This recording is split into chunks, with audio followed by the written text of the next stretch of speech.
We're just going to head over to Ellesmere Port now to a customer. They've given me a ring. They've got a DAF CF with really bad black smoke apparently.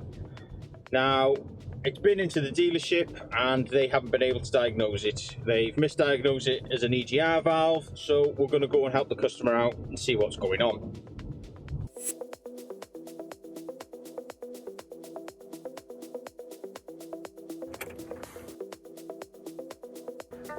With engine warning and exhaust system malfunction present on the dip, this DAF CF MX-13 has a serious case of black smoke, so things aren't looking too good for this truck or the exhaust after treatment system.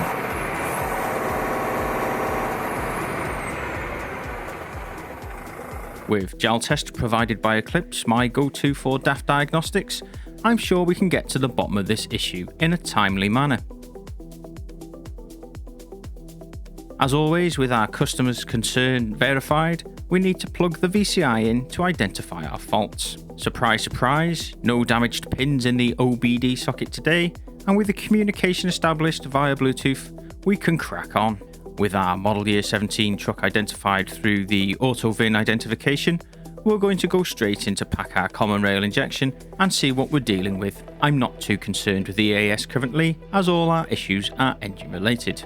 And boy do we have some errors. The truck is currently in engine protection, which is a good thing, but can lead to a build-up of AdBlue in the exhaust if left undiagnosed. This was addressed by DAF with a software update some time ago, but with DAF's ECU update policy of don't update the ECU unless specifically told to during diagnostic troubleshooting, you may still have original software in the EAS. Anyway, we have EGR solenoid valve out of calibration, which is active, a knock sensor before cap fault. Notice it's data valid but out of range. This doesn't mean it needs a new sensor, and a host of other pressure related issues along with a BPV calibration issue. Now, the dealer has diagnosed this as a faulty EGR valve, but when the customer substituted it for another valve, the fault was still persistent, and he gave me a call. Seeing as this EGR valve fault is active, we're going to go through some troubleshooting steps and see what we can do. With Jaltest troubleshooting suggesting possible issues such as U1011, which is a breakdown in communication on engine can, the program already knows it isn't an issue here, as it has a green tick next to it in the first step, with our next step being, do we have fault code P1026 for the BPV? Well, yes we do, so let's follow that. With our location information displayed and checks needing to be made on the engine, I best get the cab over.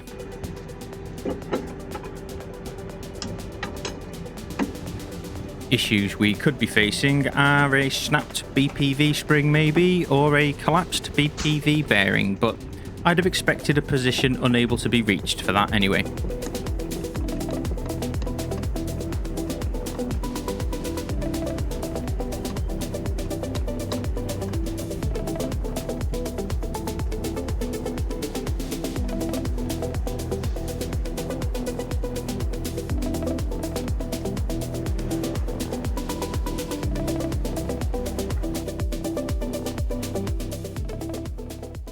With a visual check made of our components, I can cycle the ignition on and off to ensure our smart actuators are working through their whole range of motion, from 0 to 100% and back.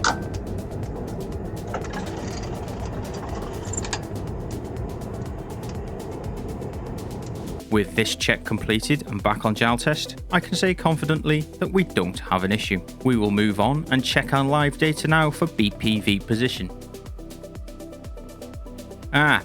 97%. This measurement is the failsafe position for the BPV. Remember me mentioning the engine protection? Well, part of the engine protection is limiting the operations of critical engine system components, such as the BPV. We best clear these faults now Jaltest has logged them and the freeze frame data, and we can see what we can do now. I'm going to run the truck now it's back to full power mode and see how it behaves.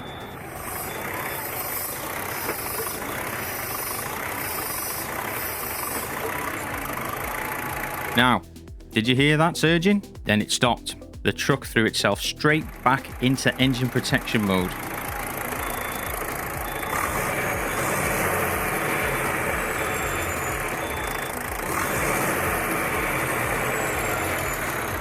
and again, you can see engine protection, EGR and BPV issues. I'm not going to continue with Jaltest test plan, and I'm going to freestyle it from here. So we can bin these faults off again and set up some monitoring data for the various sensors on the engine.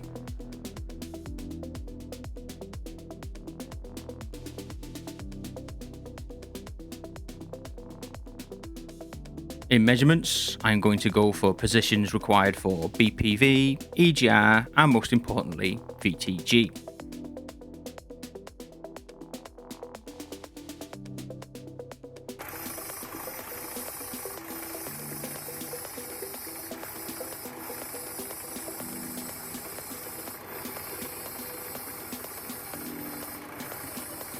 Now, I've got live data going crazy, but I just picked up on the turbo dropping to a no communication status.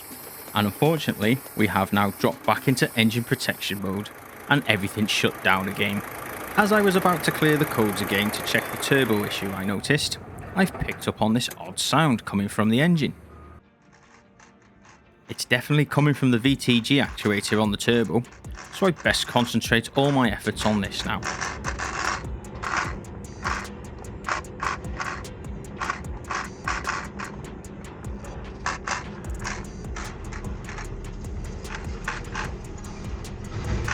As you can see from the live data, we have a change in actual position by 1% and a status change from normal to no signal with the ignition on and the engine off. It seems to be getting less frequent as the engine cools, but my perseverance with trying to get to the bottom of this surging on the engine has paid off.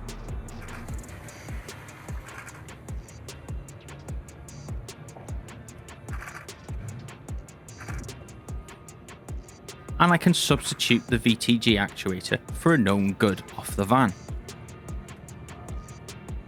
This turbo actuator is off a MX-11, but luckily this MX-13 doesn't have the HE500 turbo, so should work just fine.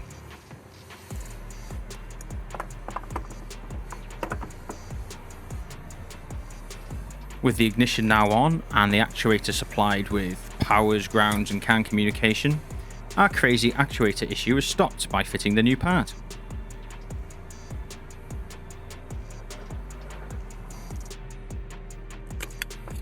No drop in the coolant today, as I'll just clamp the pipes here. After all, time is money.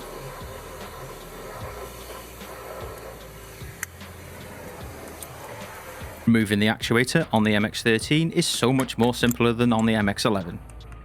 But if working for DAF has taught me anything over the years, it's you never know what bill you're going to get hit with next.